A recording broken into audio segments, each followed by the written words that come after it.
Aô, Feira Livre! Ano de Olimpíada, não podia faltar esse assunto, né?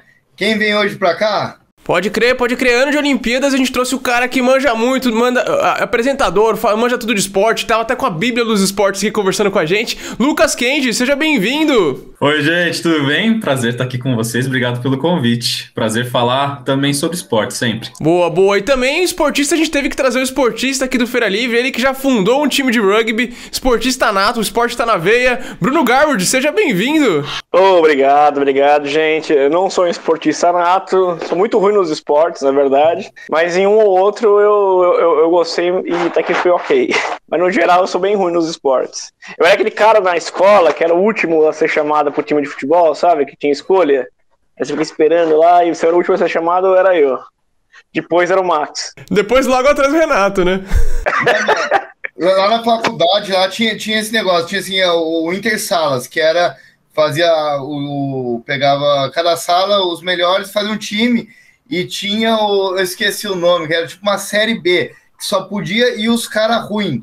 E eu era o último reserva da série Dos caras ruins. Dos piores, eu esqueci o nome que eles deram para esse campeonato. E eu entrava em duas situações, ou quando o time estava ganhando de lavada, que dava que eu podia deixar fazer gol, ou perdendo de lavada que não tinha mais solução. Então eu só entrava e era diversão da plateia.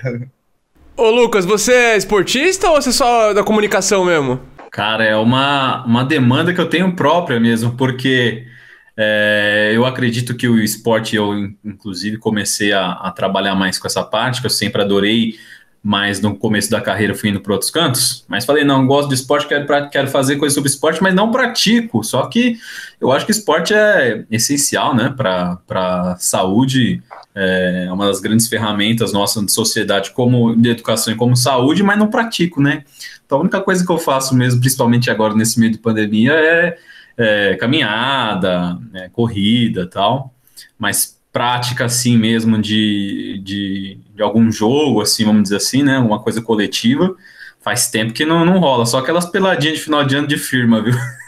É, bom também, bom também. Ô Lucas, a gente tá na meta de bater 1000 inscritos, a gente tá começando aqui no canal, então pedindo pro pessoal que não se inscreveu, se inscreve aí, dá essa forcinha pra gente, estamos quase batendo essa meta. Renato vai raspar a cabeça quando bater a meta, é isso aí, Renato? Não sei, vamos ver, quando fizer 1000... alguma coisa eu vou fazer e você também não vai escapar dessa, não. Se não for no 1000, vai ser em algum outro número-chave, tá? Eu quero ver eu, você e o Bruno do cabelo descolorido. Não, aí eu topo, hein, Bruno? Bora? Vamos. Vamos, tô vendo. Vamos, fechou. Tá registrado, hein? Tá registrado. Se inscreve aí. Ô, Lucas, fala um pouco do seu canal. O que você tem? O que você tem tanto de rede social e tal? Conta um pouquinho do seu atual pra gente, se a gente quiser seguir você aí. Claro, no Instagram, o Lucas Kenji, só que o meu Lucas Kenji é meio fresco, né? Então até no Lucas é meio fresco, é Lucas com K e o Kenji. E o canal é Lucas Kenji, então lá eu trago sempre um conteúdo focado em esporte olímpico e paralímpico. Então a gente, como o Renato tinha falado no começo, a gente está em ano de Olimpíadas, né? Era para ter sido no ano passado, mas por conta da pandemia foi adiado para 2021. E meu canal também está na fase inicial, vamos assim dizer, né? Inclusive eu sou jornalista e eu trabalhava em meio de comunicação, mas mais voltado até a parte automotiva. Ainda faço algum conteúdo assim, mas como freelancer mesmo, porque eu até saí da empresa para me dedicar mais a essa parte dos esportes, né? Porque por mais que você tente fazer alguma coisinha do conciliar a agenda, fica complicado e às vezes eu queria fazer conteúdo muito mais próximo com alguns atletas, entrevistas, alguma dinâmica em si. E aí você tem que seguir o calendário do atleta, né? E aí ele vai ter tempo ali no meio dos treinos, que aí vai acabar sendo 3 horas da tarde, 2 horas da tarde, que é bem no meio do horário comercial, né? Como é que vai sair da empresa para fazer esse conteúdo?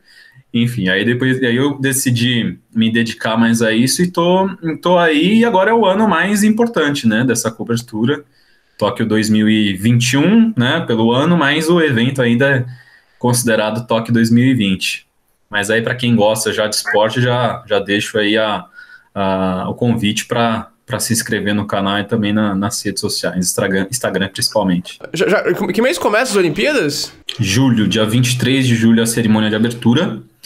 Na verdade, as competições já começam no dia 21, porque mais por conta de uma questão de calendário, né? O futebol, softball que é muito popular no Japão, ele precisa de um tempinho a mais por conta do descanso entre as partidas.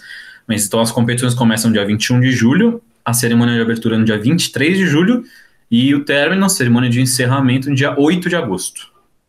Ô Lucas, nas Olimpíadas tem, não vou saber o número, talvez você saiba, muitas modalidades. Tem alguma delas, se você tivesse o poder de tirar, você tiraria alguma modalidade de esporte? Você acha que não tem a ver com as Olimpíadas? O pessoal vai ficar bravo comigo se eu falar uma coisa dessa. São 33 esportes, 42 modalidades, né? Bom, vai ter uma que vai sair já na próxima, vai entrar agora em Tóquio como uma competição que é muito popular lá, que é o Karatê, vai sair já na próxima, que é de Paris, não vai entrar. Mas para não entrar em tanta polêmica assim, mas só com um pezinho nela, a próxima modalidade que vai entrar nos Jogos de Paris 2024 vai ser o breakdance, e aí é bem polêmico porque você fica nesse meio termo do esporte e da dança, né? Tudo bem que o COI considera como o esporte sempre algo que leva ao movimento, né? Atividade física em si. E o breakdance, obviamente, leva a isso. Mas essa questão de você partir para algo que também tem uma mistura com arte, às vezes é complicado de fazer o discernimento e algumas categorias até não veem isso com bons olhos. Caso, por exemplo, do nado artístico. Antes era nado sincronizado, né? Que a gente ouvia falar. Agora o nome oficial é nado artístico. Tem gente que gosta, tem gente que não gosta, porque tem essa consideração que vai mais para o lado artístico do que para o lado do esporte. Aí algumas coisas, alguns critérios poderiam ser mais subjetivos, né, do que mais em si na prática física, né, na prática da atividade física. Mas não vou dizer que gosto de todos os esportes assim. Tem sim alguns preferidos, acompanho todos. Mas, cara, eu acho que é válido tudo nos Jogos Olímpicos. Por mim, teria mais tempo até, porque se a gente for ver nesse período do calendário que eu falei, né, do dia 21 ao dia 8, a gente tem menos de 20 dias de Jogos Olímpicos, ou chega bem próximo disso, enquanto uma Copa do Mundo ou uma Eurocopa, como está tendo agora, no momento que a gente está conversando, não tem um mês, né? Os Jogos Olímpicos poderiam ter até mais competições, para quem sabe chegar a um mês. Você falou aí, Lucas, mas o Renato, ele é campeão paulista de breaking dance. No final ele vai fazer uma apresentação pra gente aqui, exclusiva pro Feira. Boa. O Renato é top no breaking dance. Mas guarda pro final. Mas você falou, me deu vontade agora, Bruno. Não pode ser agora? Não tá se segurando na cadeira, é difícil, né? Mas, Lucas, deixa eu te perguntar, a audiência, eu tô falando de audiência das Olimpíadas, qual que é o ranking mundial que ela fica em questão? Porque eu sei que a Copa do Mundo deve ser o evento mais assistido mundialmente. Eu sei que o futebol americano é o mais assistido dos Estados Unidos, não sei qual que é a grade dele em questão do mundo, né?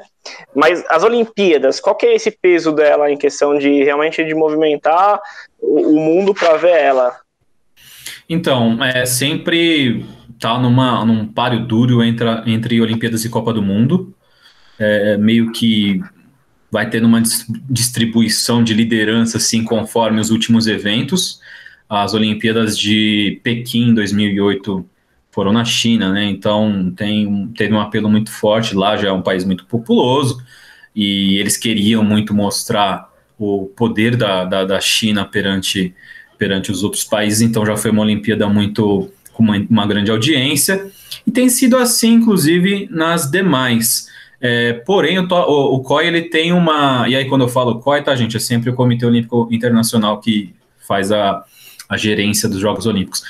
E o COI ele tem uma preocupação com a audiência, até mesmo da galera mais jovem, por isso já chegou a entrar em pauta a inclusão de esportes eletrônicos nos Jogos Olímpicos, né? Os e-sports. Então, a galera aí dos games gostaria, talvez, de ter nos Jogos Olímpicos, porém isso não foi para frente, até porque, como eu tinha dito antes, o COI entende que esporte é movimento.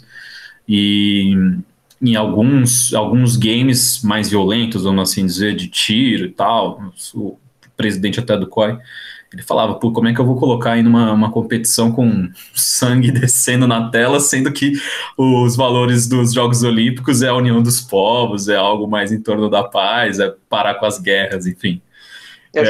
Mas a audiência do COI, do COI das Olimpíadas é grande, porém o COI está sempre trabalhando para tentar aumentar isso, porque acaba sendo uma briga mesmo entre federações, né? A FIFA vai cuidar dos direitos dela cada vez quer tirar a importância de outras federações, acaba sendo também uma disputa de poder, né? E, Lucas, os Jogos de Inverno, é o COI também que cuida, ou não, as Olimpíadas de Inverno? É o mesmo órgão que cuida? É o COI também, tá marcado já para o ano que vem, Pequim 2023, Jogos Olímpicos de Inverno. Parece até estranho, né? Mas eu acabei de falar de Pequim 2008, né? Os Jogos Olímpicos de Verão, mas teremos os de inverno em Pequim 2023, 2022, e a gente vai ter a Copa no mesmo ano. Então vai estar tudo junto aí. Se quisesse fazer aqui em São Paulo, os Jogos de Inverno, dá pra fazer agora, nessa semana aí. Na semana que a gente tá gravando, tá difícil. Encaixaria bem. Eu tô aqui me tremendo até. Nessa semana que a gente tá gravando, o Canadá poderia abrigar Jogos de Verão, né? Não sei se vocês estão vendo, tá uma loucura lá também.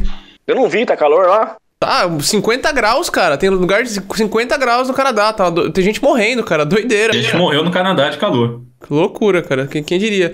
Ô, Lucas, com relação a essa mudança que teve do ano passado pra cá, né? Que realmente o ano passado o vírus tava pegando, a gente não sabia muito, e tá fazendo agora. Como que eles estão fazendo? Os atletas já estão confinados? Qual que é a segurança que eles têm pra... Tá tendo uma preocupação com relação a isso? Como é que tá? Tá, tem uma preocupação bem grande em relação a isso. Cresceu nos últimos meses. Já tem delegação, inclusive, em Tóquio. A primeira delegação que chegou lá foi da Austrália, em um esporte que eu não vou me lembrar agora a modalidade, mas justamente para ficar confinado, para não ter nenhum risco de você, de alguma forma, se contaminar com vírus no país local e não ter condição de viajar depois, né? Porque, como eu falei, Jogos Olímpicos é um período de pouco mais de 15 dias, que é um período de quarentena. Então, se você se contaminar com o Covid-19, adeus, né, para a competição. Então, com certeza tem uma preocupação com isso, algumas delegações até mais rigorosas, algumas já estão lá, e tem outras que ainda estão até buscando índice. A gente está falando, nesse momento que a gente está gravando, o Brasil está disputando o pré-olímpico de basquete masculino. Então, tem algumas modalidades que ainda estão buscando vagas, né? E tem modalidades que intensificaram as preparações, tem algumas outras modalidades que estão disputando alguns eventos teste, justamente para manter a forma também, ou testar algumas instalações lá em Tóquio. Então, tem essa preocupação, sim, em não disseminar o vírus, porém, muita coisa ainda tem que acontecer, porque tem um monte de índice. O atletismo brasileiro fechou ontem os últimos índices. Então tem muita coisa ainda bombando nesse momento. Ô, Lucas, posso entrar em outra polêmica? Claro. Sempre bom. Não sei se eu vou entrar junto com você. Não, Renato gosta. Eu gosto. Ô, Lucas, acho que uns 4 anos atrás, 3 anos, né, final de 2017, começo de 2018, teve uma jogadora de vôlei, corrija se eu tiver errado o termo, transexual. E aí ela jogou no time feminino, mas ela biologicamente tem um corpo de homem, força de homem, e tem uma lei que agora que a pessoa, uma transexual, joga no time do gênero identificado. Você acha justo isso? A mulher com fisiotipo de biologicamente com a força, com tudo, coordenação de homem, jogar como se fosse uma mulher? Isso não seria esporte, falando de esporte, não de inclusão. Não seria, ela não estaria na vantagem perante as outras competidoras? Não, mas é uma ótima pergunta, até porque realmente gera bastante discussão, mas diferentemente do que o Renato acabou de fazer, que foi uma pergunta feita de uma maneira respeitosa, geralmente não é assim que esse assunto entra nas redes. Inclusive, eu entrevistei essa jogadora que você falou, é a Tiffany, que jogava no SESI Bauru, agora, inclusive, foi contratada na semana que a gente está gravando, foi contratada pelo Osasco. E eu entrevistei a Tandara, que é uma jogadora conceituada de vôlei, vai inclusive disputar os Jogos Olímpicos, já é medalhista olímpica, e ela fala sobre essa questão, porque a Tandara é conhecida como uma jogadora que bate forte, que pega pesado, ela tem um biotipo explosivo. Porém, o que acontece em relação a Tiffany, né, que é uma transgênero, é que se coloca primeiro preconceito antes da pergunta que você estava fazendo num tom mais fisiológico, biológico. Geralmente a galera já vai falando, mas ela é homem, como assim? Ela já chega tratando como ele, enfim, não coloca o respeito em relação à pessoa no primeiro lugar. Como que o COI e diversas federações fazem hoje as discriminações, vamos assim dizer, as regras em relação a isso?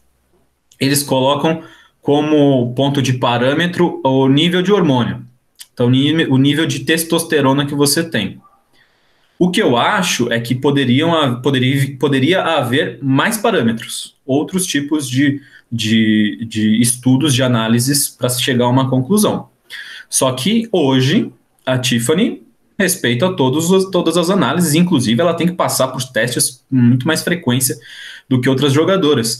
Mas aí eu acho que inclusive deveria ter mais tipo de parâmetro, não só por conta da Tiffany, que é uma jogadora transgênero, mas porque isso pode prejudicar outros atletas. A gente tem um caso de uma atleta chamada Casper Semenya, que ela é uma mulher que é do atletismo, uma velocista, também corre provas de fundo, e ela tem um índice de hormônio da testosterona maior do que algumas mulheres têm como padrão. E por isso ela não vai poder correr algumas provas nas quais ela é especialista. Simplesmente por conta da questão da testosterona. Alguns órgãos internacionais, inclusive, acharam errado o fato de você impedir essa atleta de participar por conta de algo que é natural dela. E a Corte Arbitral do Esporte já determinou que, de fato, ela não vai poder correr algumas provas, inclusive, ela ainda nem conseguiu índice para Tóquio 2020, apesar de ser uma atleta de elite, porque nas provas nas quais ela era especialista, ela não vai poder correr, e em algumas outras ela ainda não conseguiu índice.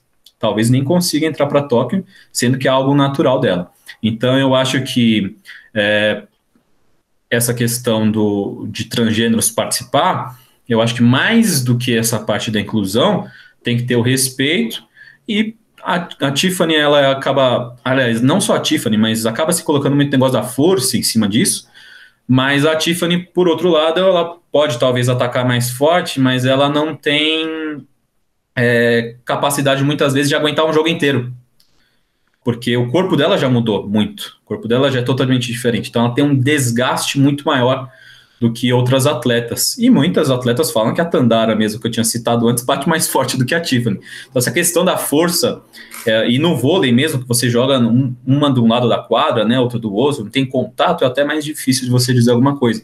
Agora, em Tóquio, a gente vai ter a primeira atleta transgênero que vai participar, que é no levantamento de peso. Ela vai disputar entre as mulheres. Eu não me lembro o nome exatamente dela agora, mas ela vai participar entre as mulheres, mas é uma questão que sim, gera muita polêmica. Só que independente, acho que da polêmica, tem que sempre se colocar o respeito em primeiro lugar, que é uma coisa que não tem sido feita geralmente nas discussões. Mas, Lucas, você falou que questão do respeito, da aceitação e tudo mais dessa causa, né? A gente falou muito do COI, dos preconceituosos que falam de fora, mas eu queria falar dos esportistas, né? do pessoal, do pessoal que está lá nas Olimpíadas, né? No caso, as mulheres, né? Elas falam alguma coisa, que eu não faço ideia, não acompanhei, mas as outras jogadoras de outros times, elas questionam, elas acham ruim, ou é aceito no meio lá deles, mas o pessoal de fora enchendo o saco? Como é que funciona? Não, tem discussões em cima disso também, é um assunto polêmico dentro mesmo do próprio esporte, entre os próprios esportistas. A Tandara, mesmo que eu tinha citado, às vezes no começo, assim, até ela tinha posições mais contrárias, ela foi mudando com o passar do tempo. E mesmo que ela não concorde ainda, e aí eu não estou nem dizendo que ela não concorda ou que ela concorda, mas pelo papo até que eu tive com ela na entrevista que eu fiz com ela, a pessoa pode acompanhar no canal, ela não acha que deve ser algo, uma questão que deve ser determinada por lei. Não pode chegar um deputado, um vereador e falar, não vai ter disputa de transgênero aqui no estado com base no que eu acredito. Porque se o órgão máximo do esporte tem as medidas deles, os parâmetros deles, e determina que tudo bem, por que é uma lei de uma cidade, de um vereador que vai modificar? Mas sim, tem uma discussão entre os próprios esportistas, não é algo unânime. Tem uns esportistas que são contra e outros que são a favor. Tem sim. Eu queria falar de doping. Doping a gente sabe que sempre tem esses exames antidoping, que o cara penaliza os caras e tal. E teoricamente é bem proibido. Mas, me corrija se eu estiver errado, a gente vê que cada ano que passa parece que os atletas estão indo melhor. Estão indo quebrando cada vez mais recordes. O que eu acho estranho, como que há 50 anos atrás os atletas são tão superiores. Então, o que faz esses recordes acontecerem? Você acha que tem alguma coisa a ver com alguma coisa que o pessoal toma? Ou é realmente uma evolução? O que você vê? Ou eu tô falando besteira, não tem recorde nenhum. É Red Bull, Max, nosso patrocinador, faz aí a merchan dele. Anunciante nosso. Não, eu acho que tem duas coisas que podem parecer que estão correlatas, mas eu acho que não muito. Porque, assim, realmente tem uma quantidade muito maior de recordes sendo quebrados, mas eu acho que é mais pelo aperfeiçoamento dos atletas como um todo do que por um uso de alguma substância. Aí você tem uma questão que não é doping, mas teve nas Olimpíadas de 2008, em Pequim, que foi o uso dos super maiôs pelos nadadores. Diversos recordes mundiais foram quebrados naquela época por conta de algo que não é natural, né? Por conta de um acessório. Tanto que não pode mais. Já depois eu não sei o que é isso. Me explica o que é esse super maiô. Existiam uns maiôs de super performance que diminuía demais o atrito entre o atleta e a água. Então eles ficavam muito mais rápidos. Caramba, eu não tinha ouvido falar disso. O César Cielo, ele chega a vencer, é o único campeão brasileiro olímpico, e ele vence prova usando esse maiô. Mas foi uma era que todo mundo usava, enfim, não estou desmerecendo o Cielo não, que é um grande atleta, mas todo mundo naquela época usava, só que ele também se beneficiou, vamos assim dizer, desse acessório que depois não foi mais válido. Então eu acho que tem coisas que de fato o atleta consegue aprimorar na prática, né? Obviamente tudo vai se modernizando, o preparo vai se modernizando, a maneira em que a medicina e também outros tipos de conhecimentos vão sendo aprimorados, tudo isso vai em prol de uma melhora do esporte também e do desempenho esportivo. Mas o doping é uma preocupação, sim, e que acaba também sendo afetada por conta da pandemia, né? Porque para você fazer algo mais justo, as diversas instituições antidoping, elas fazem visitas nas casas dos atletas de surpresa. Isso diminuiu muito agora por conta da pandemia, e mesmo assim também ficou difícil de quando essas visitas aconteciam, você colocar a culpa total no atleta, porque às vezes ele está treinando uma outra sede, em um outro lugar que ele conseguiu achar, né, para conseguir cumprir com o treino dele, porque a gente falou do caso da natação, diversas piscinas profissionais foram fechadas durante o período da pandemia, um monte de atleta ficou sem conseguir treinar. O doping, ele é um sorteio que faz o teste em alguns, é isso? Ele tem cada federação vai tendo uma regra mais específica, só que ele é mais ou menos assim. Vamos supor que você, Bruno, é um atleta da natação, está se preparando normalmente, faz os seus treinos e tal. No período de 1 ano, o órgão antidoping faz 3 visitas na sua casa. Na sua casa, no seu local de treino, enfim. Ele tenta 3 vezes te encontrar. Se ele não consegue te encontrar nessas 3 vezes, você já está banido. Tá banido não, mas você já caiu no doping. Você vai ter que comprovar de alguma forma que essas 3 vezes que você não foi encontrado foi porque, enfim, você estava fazendo uma coisa de boa, você não estava se dopando. Não ia passar. Não ia passar mesmo. Melhor ficar fora mesmo. Mas então, só que aí tem regras específicas de país, muda também agora por conta da pandemia, perde um pouco do rigor em relação a isso. O Matheus falou dessa parte de doping, aí a gente remete naturalmente à Rússia, porque foi um país que teve um doping institucionalizado, e aí eu quero dizer que foi um doping com apoio do governo. Então o governo bancava mesmo para a galera ter um doping e ter resultados melhores nas Olimpíadas, e isso foi comprovado, tá, gente?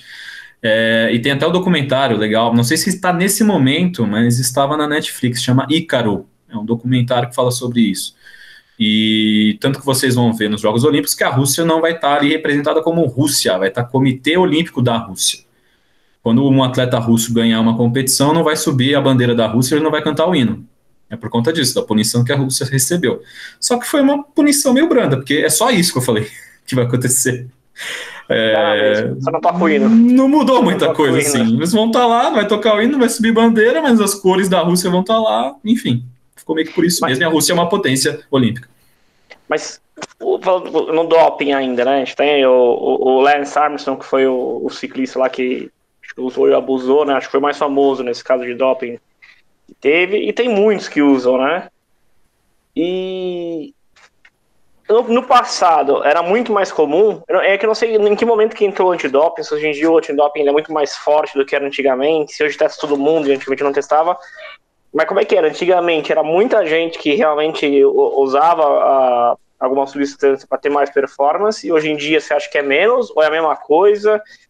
Você acha que resumindo, tem esportistas grandes hoje em dia que talvez usem, a gente não sabe, igual era o caso do Lance Armstrong, que todo mundo ainda usava e achava ele era esportista, e no final viram que não era, né? Sim. Tem isso hoje em dia, você acha ainda ou não? Eu acho que o caso do Lance é mais difícil, né? Para quem talvez não esteja tão próximo, o Lance é um caso de ele ser considerado o maior ciclista da história, só que depois de um tempo a galera foi vendo que de fato era tudo resultado porque em base de doping. E tem alguns outros casos que surgem, mas que eu acho que pode ser um pouco de... Não vou falar... Acho que a palavra não é desleixo, mas é uma falta, talvez, de mais responsabilidade, não só do atleta, mas também de quem cuida da parte da saúde dele, né? Porque tem muita substância que às vezes acaba pegando e você vai, sei lá, vai passar um creme pra perna, tem uma substância ali que você não pode usar, que ela vai interferir, ela tá lá no sistema antidoping. E a gente tem casos, o mais emblemático agora do Brasil é da Rafaela do judô, que é uma campeã olímpica, foi de fora de Tóquio, por uma substância que eu não vou lembrar o nome agora, mas é uma coisa que melhoraria a capacidade respiratória dela. A Rafaela já tinha ganho um ouro antes, não é por causa disso, não é por causa de um doping que ela precisava se provar. Então não estou dizendo aqui, não estou dizendo que ela é inocente ou ela é culpada, mas que não é por isso que ela ia se tornar uma atleta de mais desempenho, né? Ela já tinha um ouro nas costas aí. Acho que esses casos não, como o do Lance, não sei se nesse mundo que a gente vive hoje mais controlado seria possível de ter, mas antes com certeza tinha mais doping, né? Porque era mais difícil de pegar, tanto que precisou ter um sistema antidoping. Então com certeza antes tinha uma explosão muito maior, não tinha controle, então a galera se conseguia encontrar algum benefício de alguma forma em uma substância, eles faziam uso sim. O Brasil, que categorias esse ano a gente tem mais chance? Quem são os caras que, esses caras têm chance de levar um ouro? O que você tem aí das grandes promessas aí? Legal, o Brasil ele deve ter uma participação próxima ou até superior em relação a Rio 2016, que foi o nosso recorde de medalhas, muito por conta da inclusão de novos esportes, que aí eu falo do surf e do skate, que são esportes muito praticados e muito populares entre a molecada, né? E inclusive a atleta mais jovem da delegação brasileira vai ser do skate, a Raíssa Leal, 13 anos, ela pode ganhar uma medalha olímpica porque ela é uma das favoritas, e se ela não ganhar, vai ter alguma japonesa lá, jovenzinha também, que vai brigar forte, porque entre as principais atletas dessa modalidade estão as japonesas, que também estão nessa faixa de idade aí. Então a Raíssa já é uma dos principais nomes do Brasil, vale acompanhar o skate. Tem também a Pamela Rosa e a Letícia Buffoni no skate feminino, que também com certeza vão trazer uma medalha pra gente. É difícil de escapar disso, porque elas mostraram isso em mundiais.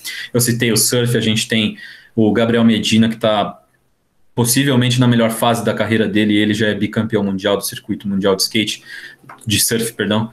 Então o Medina também vai estar lá, o Ítalo Ferreira vai estar lá, que também é campeão. Então no surf e no skate vale a pena prestar atenção.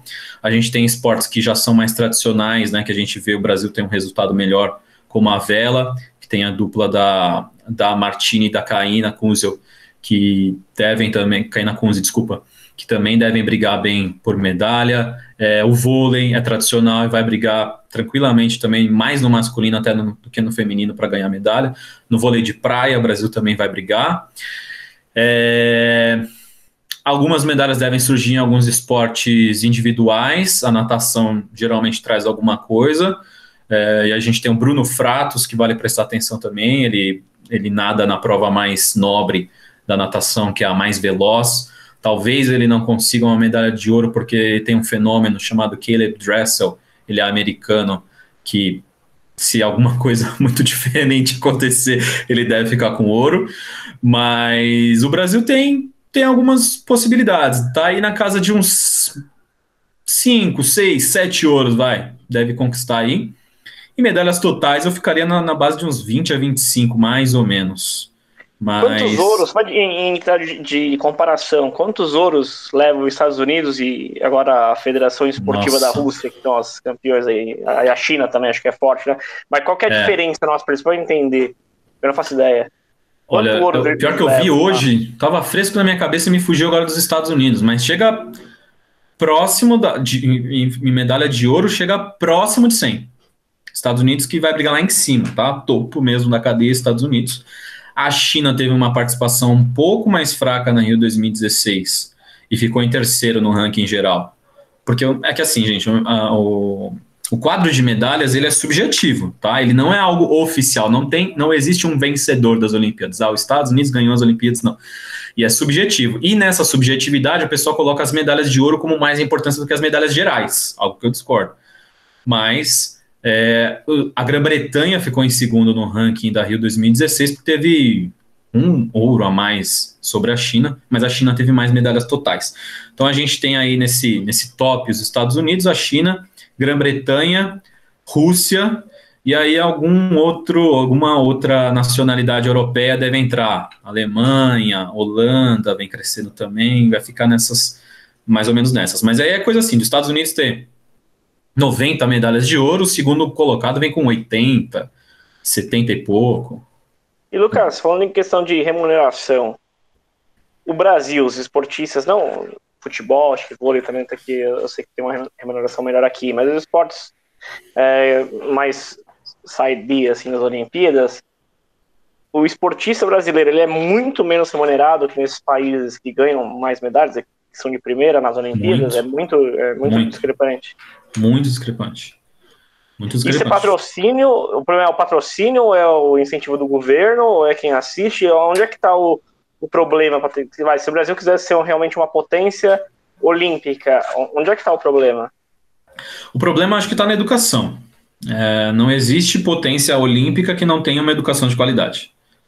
Não existe uma potência olímpica em que não exista investimento lá de base, na criancinha. 3, 4 anos que você vê ali que aquela criancinha está mostrando algum interesse maior, um talento em alguma coisa. Então, os Estados Unidos são um exemplo em relação a isso. Desde pequeno, eles já conseguem identificar talentos e aí eles focam nesse talento para que ele se sobressaia. Quando surge, por exemplo, um Phelps da vida, maior atleta olímpico da história, quem está mais perto do esporte já fica ouvindo falar desse cara desde que ele tem 10 anos, 11 anos. Esse cara vai explodir. Quando chega lá na frente, se não acontecer nenhuma coisa diferente aí, né, alguma curva diferente, ele vai chegar e vai arrebentar mesmo. Então, o primeiro ponto é a educação. E, ultimamente, nos investimentos governamentais, houve algo que vai de encontro com o que eu acabei de falar, que é na base. Porque eles estão investindo mais em atletas que já mostram resultados.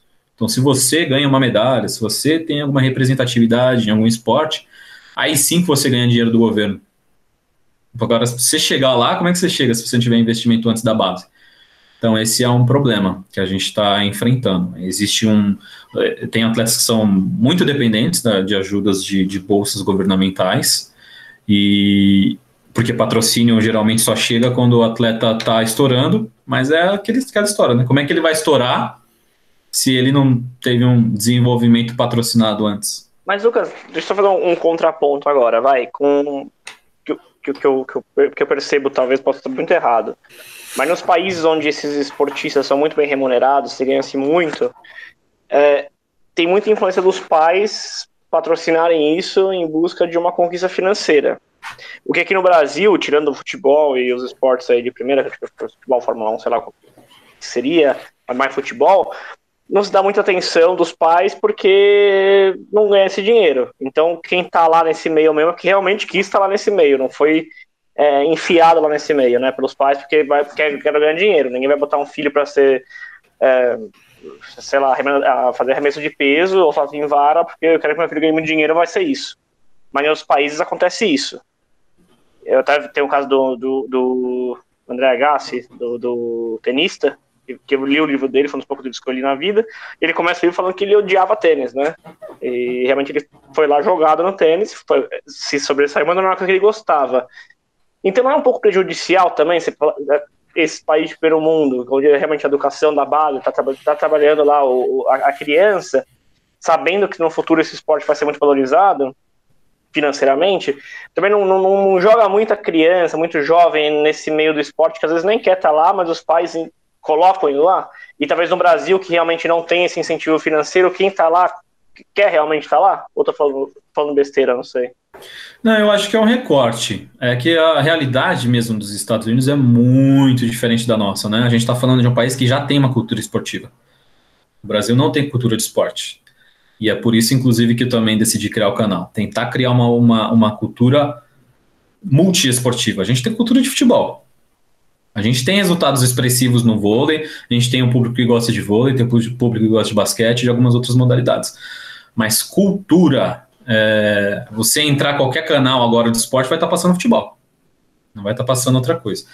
Ao contrário dos Estados Unidos. É por isso que eu digo que eles são um país de cultura. E aí ele vai ter, logicamente, esse recorte. Quando a gente vê os esportes universitários, né, com cobertura extremamente fantástica, os caras na faculdade, no college, já ganham uma grana do caramba, tem uma cobertura gigante em cima, não necessariamente é algo que faz tão bem assim realmente para o esporte. Os caras são extremamente pressionados, eles ganham bolsa da universidade, mas eles ganham bolsa olhando no desempenho deles esportivo, não porque eles vão fazer uma faculdade também, estão pensando somente na formação daquele cara. Então acho que tem os dois. Acho que nos Estados Unidos tem uma brecha maior também para você pensar na grana desse cara, que esse cara pode render depois, porque eles conseguem explorar várias modalidades diferentes e existe uma vazão para você ganhar muita grana praticando tênis, para você ganhar grana praticando beisebol, futebol americano, basquete. Então só nos Estados Unidos estou falando de 4 potências. No Brasil é difícil a gente encontrar algo fora do futebol, mesmo no vôlei que você citou, mesmo quem ganha muito, assim, quem ganha o top do salário do vôlei está muito distante de quem ganha um salário mediano na elite do futebol brasileiro, tá, gente? Porque nem todo jogador de futebol, toda essa realidade que a gente vê, né, de jogador de futebol ganhando milhões e tudo mais, é para quem joga Série A, joga Série B e tal. A grande realidade do jogador de futebol do país é ganhar salários mínimos, pouco mais que isso, né? Mas é isso, a gente não tem uma cultura multiesportiva, né? Em países como os Estados Unidos e outras potências, a Rússia mesmo, a China, quando você tem um incentivo governamental que alia educação e esporte, geralmente os louros vão surgir e durar por muito tempo. Mesmo se você olhar a União Soviética, que teve um investimento maciço no esporte, eles faziam esse sistema que eu falei, de identificar os valores ali embaixo, porque eles queriam mostrar também que o modo deles de fazer poderia brigar com os Estados Unidos, que era uma grande potência. Então, tinha isso. Só que dá brecha para isso que você falou, de aquela criancinha não tá querendo, não tá tão afim assim daquele esporte, só que é forçado pelo pai ou por um professor, enfim, e ele segue adiante. Daqui a pouco a gente vai entrar num joguinho do Renato, mas antes eu queria só fechar com um assunto que não é de Olimpíadas, mas é de esporte. Eu tava conversando com o Bruno outro dia lá na produtora sobre a Fórmula 1, que a Fórmula 1, o Bruno é fã da Fórmula 1, ele ficou muito feliz com a saída da Globo pra Band. Diz que a Globo, a Globo, claro, fez um excelente trabalho aí um tempo atrás, mas parece que meio que largou de lado e a Band tá dando um puta apoio. Acho que o Bruno pode até falar melhor que eu que estão dando valor ao esporte e tá alavancando. Você acha que isso é verdade? A Band realmente está dando uma força maior? A Globo às vezes acaba com o esporte, igual fez com o UFC? O que você acha disso? Eu acho que todo mundo saiu ganhando nessa, porque de fato para a Globo estava sendo um investimento muito alto na Fórmula 1 e ela já não tinha mais os índices de audiência que tinha antes, e de fato o interesse do brasileiro pela Fórmula 1 já diminuiu bastante. A gente sabe muito que é por conta de não ter brasileiro lá no grid, já faz um tempo, e mais tempo ainda de brasileiro com destaque e chance de título, né? O último foi o Felipe Massa, mas também quando ele disputava na Ferrari para ganhar o torneio já faz um bom tempo. E para a Band foi ótimo, e eu acho que para quem é espectador também é muito bom, porque eles mostram algo que a Globo deixou de mostrar, que é os treinos, um pouco antes também a expectativa, uma cobertura também legal em TV fechada pelo Band Esportes. Então a Globo, o ponto positivo da Globo é que ela não passa mais a Fórmula 1, mas ela mantém um índice de audiência e deixa de gastar milhões. Para a Band, ela não gasta mesmo que a Globo iria gastar, porque a Fórmula 1 diminuiu a pedida, e a Band melhorou bastante de audiência, levou uma ótima equipe de cobertura para lá, inclusive vários globais, faz uma cobertura ótima, você não tem que ficar colocando na cobertura da Band, é muito boa mesmo, e você consegue acompanhar tanto na TV aberta como na TV fechada. Acho que todo mundo saiu ganhando nessa. É que pra mim a Globo, tirando o futebol, eles realmente, bem que esse ano também vários campeonatos não estão passando aí, né, mas que eles valorizam muito, os outros esportes eles meio que deixam jogados lá no meio. A Fórmula 1 passava a corrida, nem passava o pódio você tinha que ver no programa que era Esporte Espetacular, Domingo Espetacular. Tinha que assistir no Globoesporte.com muitas vezes, não passava mais nem na TV. Isso, e tinha corrida que não passava, se tivesse futebol no lugar, não passava a corrida, e até conversei com o Matheus esse dia da UFC, quando tava, não sei se era a Rede TV ou Band, tava bombando no Brasil, e foi pra Globo, a Globo matou. Então eu acho que a Globo, ela realmente, ela investe naquilo que dá um retorno muito grande, que eu acho que é o futebol. Mesmo assim, perdeu alguns campeonatos esse ano. Mas os outros, o que a Band tá. No meu caso, que é a Fórmula 1, que é um esporte que eu gosto, pra mim tá 10 vezes melhor na Band do que na Globo. 10 vezes melhor. Você vê o carinho que eles dão pro esporte lá dentro, que eu não sentia da Globo na Fórmula 1. Então, na Fórmula 1 eu vejo a Band dando um carinho e um apreço muito maior, um respeito muito maior do que a Globo dava, que era um negócio jogado domingo de manhã e passava no Fantástico uma chamadinha de 2 minutos, assim. Então eu tô muito feliz, assim. Por isso que eu acho que às vezes, eu acho que o UFC eu gostava muito, a gente tá falando mais do UFC, a gente gostava muito quando era, eu acho que era Rede TV, não tenho certeza. Foi bem no começo, era na Rede TV. Bem no começo, passava lá todas as lutas, você via tudo, aí começou a bombar. A Globo não passava nem a luta ao vivo. Passava a luta 1 hora depois, meia hora depois, volta importante. O Galvão Bueno nem sabia o esporte direito, cara. Claro, o Galvão Bueno eu acho um gênio, muito bom, mas, pô. Então, é que o UFC eu cheguei a acompanhar, mas não é algo que eu acompanho com muito afinco, mas se eu não me engano, eu acho que essa questão até da Globo que virou piada, né, de eles mostrarem uma luta 2 horas depois do que aconteceu, é por conta de questão contratual do UFC, que eles querem privilegiar demais o pay-per-view, né? Eu acho que é mais pela conta do pay-per-view, que a Globo chegou a produzir o TUF, né? O The Ultimate Fight, que passava na TV domingo à noite, se eu não me engano. Então eles até produziram alguma coisa nesse sentido, mas eu acho que é mais do UFC querer ganhar grana com o pay-per-view, e aí quem precisa, e aqui no Brasil é o Combate, né? Que você precisa assinar para assistir tudo, do que muito da Globo nesse poder. Agora, o que você falou da Fórmula 1 é isso. Quando a Globo foi vendo que estava diminuindo a audiência, ela vai perdendo o interesse mesmo, é total business, né? Já por outro lado, a Band faz uma aposta na principal categoria do automobilismo mundial, que para a Band, que não costuma disputar a liderança dos horários, já é ótimo, e ela está fazendo um ótimo trabalho e já melhorou consegue melhorar substancialmente a audiência no período, né? Em que estão passando as corridas. Acho que todo mundo saiu ganhando nessa. Ô, Lucas, eu separei aqui algumas modalidades e você vai ter que falar, na sua opinião, qual foi o melhor atleta dessa modalidade, de todos os tempos. Tá bom. Não é o meu preferido, então, né? É o de todos os tempos. Não sobre o que você torce, mas o que foi o melhor, o que se destacou. Okay. E se quiser falar o ano, se ganhou medalha ou não, fica a seu critério. Vamos começar pelo tênis. Puta, já foi numa bem difícil. Cara, eu acho que o Federer é o maior de todos os tempos no masculino e a Serena Williams no feminino.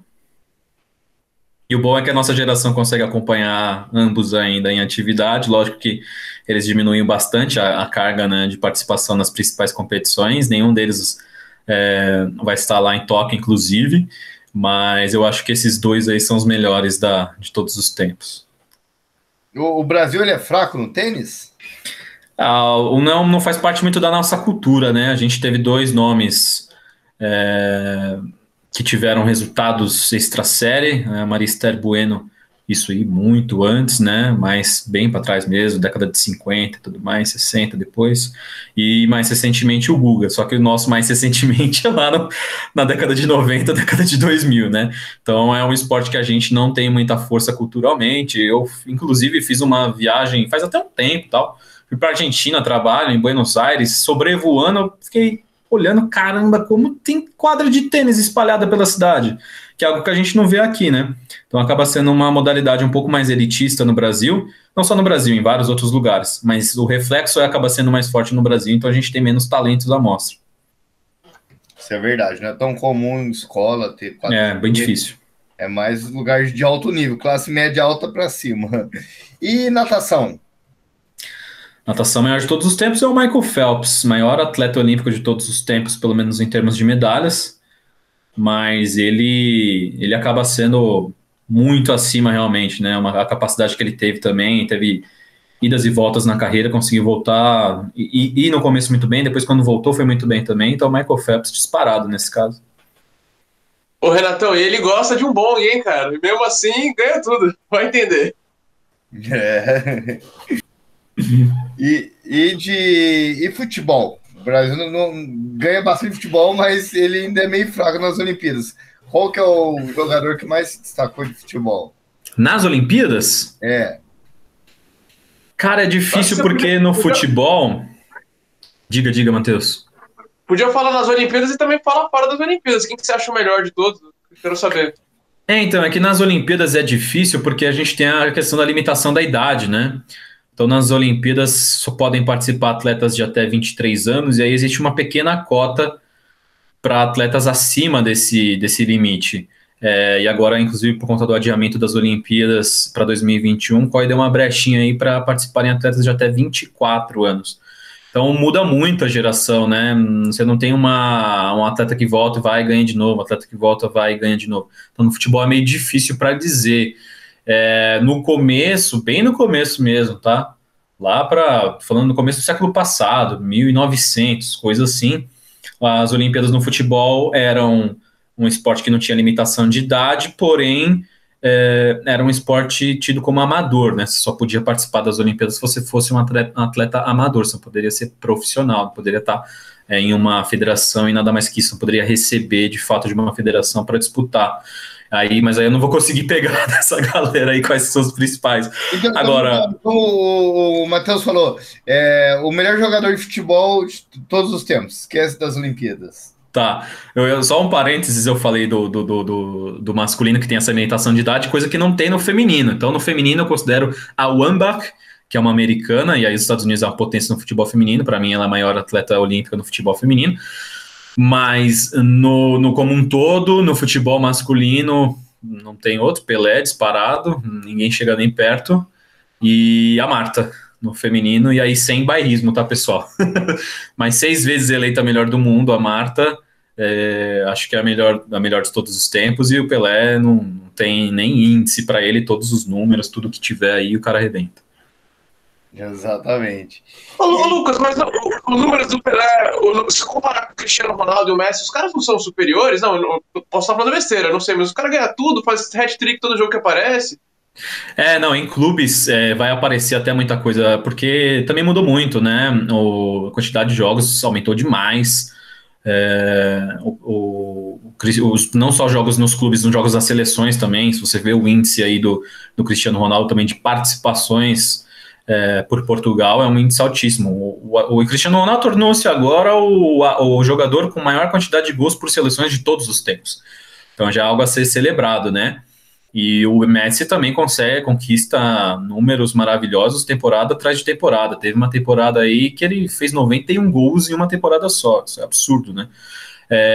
Mas o Pelé ganhou 3 Copas do Mundo. O Pelé fazia muitas excursões pelo Santos e muitas vezes não disputava alguns campeonatos regionais, campeonatos importantes, porque o Santos estava lá fazendo excursão em diversos lugares do mundo. O Pelé ganhou a Copa do Mundo com 17 anos fazendo gol na final. Acho que não chega nem perto. Assim, se eu for colocar o melhor depois de Pelé, que aí para mim aí sim tem discussão, e aí vamos ter um monte de critério cada um, mas eu acho que Lionel Messi é o maior jogador de todos os tempos depois de Pelé, mas ninguém chega perto dele ainda. Vamos pro próximo, judô. Tem o Teddy Renier, que é francês. Acabou até uma invencibilidade dele, se eu não me engano, foi no ano passado, cara, que ele ficou coisa de 10 anos invicto. O cara ficou 10 anos sem perder uma lutinha no judô. E aí perdeu no ano passado, mas a gente vai poder acompanhar ele em Tóquio também. E o cara deve estar com sangue nos olhos para voltar e destruir geral. É um francês, bem legal também de acompanhar. Esse eu não conhecia, não. E do vôlei, tanto masculino como feminino? Cara, esse é difícil, meu. Eu não venho assim um nome na cabeça. Talvez no masculino. É que é difícil para dizer de todos os tempos, cara. Dos que eu vi, eu diria o Giba no masculino. No feminino, eu acho um pouco mais difícil. Talvez a Lampin, pelo conjunto da obra. Ela é uma chinesa, inclusive técnica da seleção chinesa. Foi extremamente vencedora como jogadora e como técnica. O técnico da seleção feminina do Brasil, o José Carlos Guimarães, ele também é extremamente vencedor como técnico e como jogador, mas ele não jogou tanto quanto ele foi melhor aí fora das quadras. Eu diria que a Lampinha é mais fácil assim de dizer, no masculino eu acho que é mais difícil, muito difícil, assim, não tem um cara que se sobressaia. E Renatão, lembrando que o Giba também gosta de um bong, então talvez temos alguma coisa aqui em comum, um talento aí.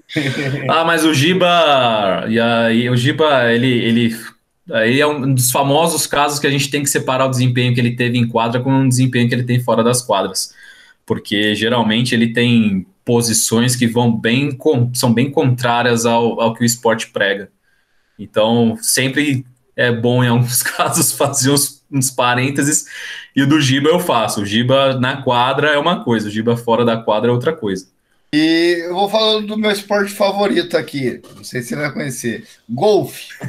O golfe, ele entrou na última, né? Ele estava um tempão sem, aí ele voltou no Brasil, não foi um negócio assim? Tem muita dessa questão de ter alguns esportes que eles entram e saem de acordo com até a popularidade, até a disputa, porque tem que ter uma quantidade muito grande de federações que disputam, de praticantes masculinos e femininos, então por isso que tem em algumas modalidades tem essa diferença, né?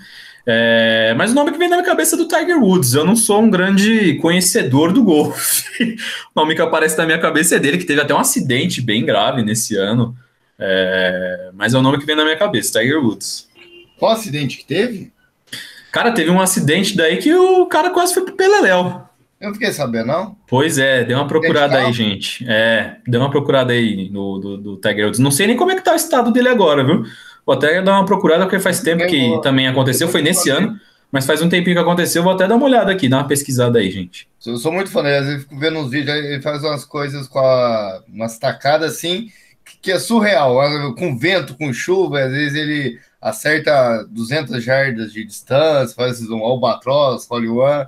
E o legal, fazendo um parênteses, o legal do golfe, que é um esporte, um dos poucos esportes que você pode jogar, começar a jogar quando você tem, sei lá, seus 5 anos, já vi criança de 5 anos, e você pode jogar até na beira do você morrer, que é um esporte que não te exige muito físico, diferente, por exemplo, de um tênis, do futebol, que ainda mais que é de confronto. Porque eu acho o golfe um esporte bem bacana, ele pode ser um esporte para a vida inteira. Tem muito atleta que até para de jogar e se dedica até com um pouco mais de afinco ao golfe, né? Porque alguns atletas param um pouco mais cedo ou querem Ronaldo, continuar né? na rotina. O Ronaldo é um deles. O Michael Jordan adorava golfe. O Michael Jordan saía de concentração, às vezes não de concentração, mas estava num lugar ali que via que tinha uma quadra de golfe, ele aproveitava para ficar mais ali. Quadra não, né? Tinha um gramadão gigante de golfe. Ele aproveitava ali para dar uma escapulida para brincar também. É bem legal, bem bacana. E o último de tiro? Vixe, de tiro? Não, esse eu não sei. Falar o maior de todos os tempos, eu não sei não. Eu sei que o tiro esportivo tem uma importância para o Brasil, porque nas Olimpíadas da Rio 2016, a primeira medalha do Brasil veio do tiro esportivo com Felipe Wu, que vai também estar nas Olimpíadas de Tóquio. Mas agora falar do tiro, qual que é o principal da história, aí você me pegou. E você, Max? O Lucas não sabe, você sabe alguém do tiro? Eu acho que é o Renato Marcaça, o melhor cara que eu conheço do tiro, arrebenta. Ô, Lucas, deixa eu falar, você falou do Michael Jordan, então, o Renato não colocou basquete, mas aí, Jordan ou LeBron, o que você acha que é o cara aí? Cara, pra mim nesse sentido aí é meio um pouco parecida com o do Pelé. Eu acho que o Michael Jordan ainda é um pouco... ainda não tá ao alcance dessa galera aí, não. Acho que o depois dele tem muita discussão. E aí é discussão grande mesmo, porque a gente tem diversos exemplos gigantescos nos Estados Unidos, mas eu colocaria o LeBron já em segundo. É que o LeBron ainda tem uma carreira que... E o legal é que tem acontecido isso com várias modalidades, né? Você vê caras que já são históricos e que ainda têm capacidade para, mesmo com uma idade avançada, conseguir conquistar números expressivos. A gente falou do Cristiano Ronaldo, é um deles, a Serena Williams, o Federer, o LeBron também. Ele conseguiu mais um título na temporada anterior com o Los Angeles Lakers, 3 títulos em franquias diferentes, e você não pode duvidar da capacidade de um cara desse, né? Quem sabe ainda aí ele vem, conquista mais coisa e vai aproximando aí do Jordan, mas eu ainda coloco o Jordan acima. Então vamos mais um que o Renato não falou, que não tem Olimpíadas, é Fórmula 1. Quem que é o maior? É o Senna mesmo? Ou é o Hamilton? É o Schumacher? Quem que é o maior? Ou alguém mais antigo? Tem uma galera bem foda também, né? Dos antigos. Sim. Eu fui num podcast que o pessoal fez essa pergunta, só que quem me perguntou era muito fã do Senna. E aí, quando eu não falei que era o Senna maior de todos os tempos, na minha opinião, ele ficou, nossa, como assim? Mas acho que tem muito também da nossa memória afetiva, né? Eu não sou dos anos 80, já sou millennial, já sou cringe, então eu não acompanhei o Senna, não vi o Senna, só vi o Senna pela TV, né? O desempenho dele, mas lógico que depois fui pesquisando muitas coisas, fui acompanhando muitas coisas, é inevitável, né? No Brasil ele foi um grande ídolo. Mas eu ainda coloco o Schumacher acima e o Hamilton acima. E o Hamilton é mais um exemplo de atleta que tem lenha para queimar. Acho que se ele ainda não vai ser o maior de todos os tempos. E aliás, essa temporada tá legal porque tá uma briga mais pesada com o Verstappen, pelo menos até o momento que a gente tá gravando.